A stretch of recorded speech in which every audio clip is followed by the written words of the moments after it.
युवाओं में सड़क पर स्टंट करने का शौक घातक हो रहा है। हरियाणा के फरीदाबाद में स्टंटबाजी के दौरान थार 100 फुट गहरी खाई में गिर गई। हादसे में 15 साल के सोहन की जान गई है। विकास और हेमंत गंभीर रूप से जख्मी हैं, जिनका अस्पताल में इस वक्त इलाज जारी है। बताया जा रहा है कि स्टंट के दौरान गलत गियर लगाने की वजह से कार अनियंत्रित होकर खाई में गिर गई।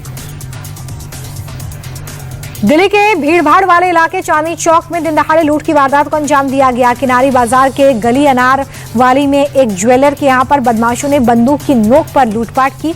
ग्राहक बनकर आए बदमाश 10 से 12 सोने की चेन लूटकर फरार हो गए हैं, जिसकी कीमत 50 लाख रुपए बताई जा रही है। जानकारी मिलते ही पुलिस आरोपियों की धरपकड़ में जुट गई है। इंदौर में एआई टेक्निक के माध्यम से ठगी का मामला सामने आया है। नाबालिग बच्चे की किडनैपिंग के नाम पर साइबर अपराधियों ने 1,02,000 रुपए वसूल लिए। दरअसल स्कूल न जाने पर डांटने पर बच्चा नाराज होकर घर से भाग गया, जिसके बाद माता पिता ने सोशल मीडिया पर बच्चे के फोटो को अपलोड किया। साइबर ठगों ने इसका फायदा उठाते हुए वीडियो कॉल के जरिए बंधक बनाए जाने की बात कही। इसी बीच बच्चे ने मंदिर में होने की सूचना अपने घर वालों को दी। फिलहाल क्राइम ब्रांच मामले की जांच कर रही है। अनिल अंबानी का मुंबई वाला घर कुर्क किया गया है। ईडी ने अनिल अंबानी का घर कुर्क कर लिया गया है। ईडी के अधिकारियों के मुताबिक इस घर की कीमत करीब 3,716 करोड़ रुपए है। अब तक कुल अटैचमेंट की कार्रवाई 15,000 करोड़ रुपए से ज्यादा की है। ईडी ने एंटी मनी लॉन्ड्रिंग कानून के तहत कार्रवाई की है। भारतीय शेयर बाजार भारी उतार चढ़ाव के बाद मामूली बढ़त के साथ बंद हुआ है। सेंसेक्स करीब 730 अंक उछला, लेकिन मुनाफा वसूली की वजह से आखिर में सिर्फ 50 अंक बढ़कर 82,276 पर पहुंचा। निफ्टी 57 अंकों की बढ़त के साथ 25,482 के स्तर पर बंद हुआ। शेयर बाजार की हलचल के बीच आज विदेशी मुद्रा बाजार में रुपया लगभग स्थिर रहा है। अमेरिकी डॉलर के मुकाबले रुपया 1 पैसा गिरकर बंद हुआ। 1 डॉलर की कीमत 90 रुपए 96 पैसे हो गई। कच्चे तेल की बढ़ती कीमत और विदेशी फंड्स की निकासी से रुपए पर दबाव दिखा। हालांकि घरेलू बाजार की तेजी से इससे बड़ी गिरावट से बचा लिया है। भारतीय सराफा बाजार में सोने और चांदी की कीमतों ने आसमान छू लिया है। 24 कैरेट सोना 852 रुपए की उछाल के साथ 1,60,821 रुपए के नए स्तर पर पहुंचा है। चांदी में भी जबरदस्त उछाल देखा गया है। 5,602 रुपए महंगी होकर 2,64,340 रुपए प्रति किलो पर बंद हुई है। एक्सपर्ट्स के मुताबिक ग्लोबल टेंशन, केंद्रीय बैंकों को भारी खरीदारी के चलते कीमतों में ये उछाल देखा जा रहा है। बिहार के बक्सर से सनसनीखेज मामला सामने आया है। शादी समारोह के बीच आशिक ने दुल्हन को गोली मार दी। वरमाला के लिए जैसे ही दुल्हन स्टेज पर पहुंची, अचानक उसने गोली चला दी। फायरिंग की तस्वीरें कैमरे में कैद हुई है। गोली चलने से शादी में लोगों के बीच में अफरा तफरी मच गई। आरोपी का नाम दीनबंधु है, जो पड़ोस में ही रहता था। ऐसा कहा जा रहा है कि वो युवती की शादी से नाराज था। गोली दुल्हन के पेट में लगी है, जिसके बाद उसे इलाज के लिए अस्पताल में भर्ती किया गया है। बिहार के नालंदा में एक मानसिक रूप से बीमार महिला को ग्रामीणों ने बच्चा चोरी की अफवाह के आधार पर पकड़कर पीटा। पुलिस ने महिला को भीड़ से बचाया। दरअसल इन दिनों बच्चा चोरी की अफवाहों का बाजार गर्म है। आए दिन झूठी अफवाह में पिटाई हो रही है और ऐसा ही एक मामला सामने आया है। वहीं नालंदा के एसपी ने लोगों से अपील की है कि अफवाहों पर ध्यान न दें, कानून को हाथ में न लें। हैदराबाद के जुबली हिल्स में तेज रफ्तार फरारी कार से मची तबाही का सीसीटीवी फुटेज सामने आया है। आप देख सकते हैं कि किस तरह कंट्रोल खोने के बाद फरारी कार डिवाइडर से जंप करते हुए रॉन्ग साइड की लेन में जा पहुंचती है। कार पहले डिवाइडर पर लगे बिजली के खंभे से टकराती है और फिर सामने से आ रही कार से भिड़ जाती है। इस टक्कर के बाद पीछे से आ रही कुछ दूसरी गाड़ियां भी आपस में टकरा गई। इस हादसे में 3 लोग जख्मी हैं, जबकि फरारी समेत कई दूसरी कार क्षतिग्रस्त हो गई हैं।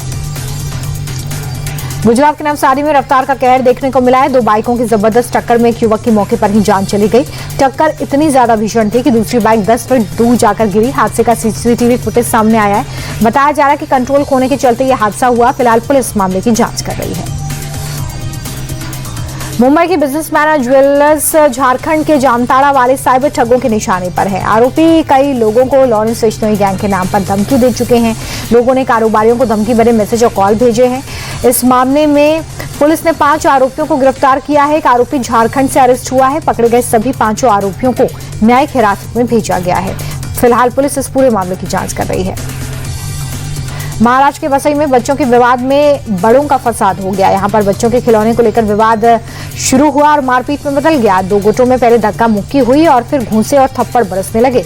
मारपीट में दोनों ओर से कई महिलाएं भी शामिल थीं। एक दूसरे पर ताबड़तोड़ हमला किया। मारपीट के बीच एक शख्स ने चाकू निकाल लिया और सामने वाले पर जानलेवा अटैक कर दिया। चाकू लगते ही पीड़ित वहीं गिर गया। इलाज के लिए अस्पताल में भर्ती किया गया है। कानपुर के पनकी स्थित पीएसआईटी इंजीनियरिंग कॉलेज में मचे बवाल में कई छात्र जख्मी हो गए। दरअसल कॉलेज कैंपस में काम में लगे जेसीबी से टकराकर छात्र प्रखर सिंह की मौत के बाद छात्र उग गए। आज करीब 3000 छात्रों ने कॉलेज में घुसकर तोड़फोड़ की है। इसके बाद वहां पर कई थानों की पुलिस पहुंची। पुलिस और छात्रों में झड़प हो गई। पुलिस ने छात्रों को हटाने के लिए लाठियां भांजी, जिसमें कई छात्र जख्मी हो गए। वाराणसी में मणिकर्णिका घाट पर दशकों से मनाई जा रही मसान की होली विवादों में है। काशी के डोम राजा परिवार के वंशज विश्वनाथ चौधरी ने जिला प्रशासन को ज्ञापन सौंपते हुए आयोजन पर रोक की मांग की। विश्वनाथ ने पौराणिक मान्यताओं के नाम पर हुड़दंग और अराजकता फैलाने का आरोप लगाया। उन्होंने चेतावनी दी कि आयोजन नहीं रोका गया तो वो दाह संस्कार रोकने को बाध्य होंगे। अरुणाचल की 3 महिलाओं पर नस्ली टिप्पणी करने के मामले में दिल्ली पुलिस ने आरोपी महिला रूबी जैन और उसके पति को अरेस्ट कर लिया है।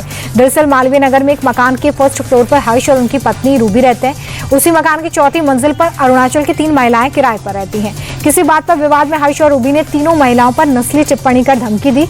इस मामले में केंद्रीय मंत्री किरण रिजिजू के बाद ज्योतिरादित्य सिंधिया ने कार्रवाई की बात कही। मुंबई के मलाड में फल में चूहा मारने की दवा लगाकर बेचने का मामला सामने आया है। इस वीडियो के सामने आने के बाद पुलिस ने कार्रवाई करते हुए दोनों आरोपियों को गिरफ्तार किया है। साथ ही अवैध दुकानों को हटा दिया गया है। इसके अलावा फॉरेंसिक टीम ने फलों के सैंपल लिए हैं। पुलिस के मुताबिक आरोपियों ने चूहों की वजह से फल में दवाई लगाई थी। पुलिस आगे की कार्रवाई कर रही है। अंडरवर्ल्ड की दुनिया में नए गैंगस्टर की एंट्री हो गई। लॉरेंस बिश्नोई के वकील पर हुए जानलेवा अटैक की जिम्मेदारी 2 ऐसे गैंगस्टर्स ने ली है जिनका नाम इससे पहले सुना नहीं गया। राहुल फतेहपुर नवीन बॉक्सर ने सोशल मीडिया पोस्ट के जरिए हमले की जिम्मेदारी ली। लॉरेंस के वकील पर फायरिंग की जिम्मेदारी ली गई है। पोस्ट में कहा गया है कि दीपक खत्री लॉरेंस का मुखबिर था, इसलिए गोलियां चलवाई। फिलहाल दिल्ली पुलिस सारे सबूतों के साथ इस पोस्ट की भी जांच कर रही है। गुजरात के कच्छ में सेंट जेवियर्स स्कूल में एक छात्रा के बैग में हनुमान चालीसा मिलने को लेकर क्लास टीचर गुस्सा हो गई। आरोप है कि क्लास टीचर ने 6ठी क्लास की छात्रा को सबके सामने थप्पड़ मारा, हनुमान चालीसा फेंक दी। आरोप है कि टीचर ने हिंदू धर्म के प्रति अमर्यादित और अभद्र भाषा का इस्तेमाल किया। ये पूरी घटना स्कूल के सीसीटीवी फुटेज में कैद हो गई है। घटना की जानकारी मिलते ही मौके पर हिंदू संगठन ने अपना विरोध जताया है। उत्तराखंड की उधम सिंह नगर में नमाज पढ़ने को लेकर विवाद हो गया। मंदिर परिसर के सामने वाली खाली पड़ी जमीन पर नमाज अदा कर रहे व्यक्ति के साथ मारपीट हुई। आरोप मंदिर के प्रबंधक पर है, जिसका वीडियो सोशल मीडिया पर वायरल है। पीड़ित की पहचान शाहिद के रूप में हुई है, जो पेशे से राजमिस्त्री है। घटना के बाद मुस्लिम समुदाय के लोगों में आक्रोश है। कार्रवाई की मांग की गई है। फिलहाल पुलिस ने केस दर्ज कर लिया है।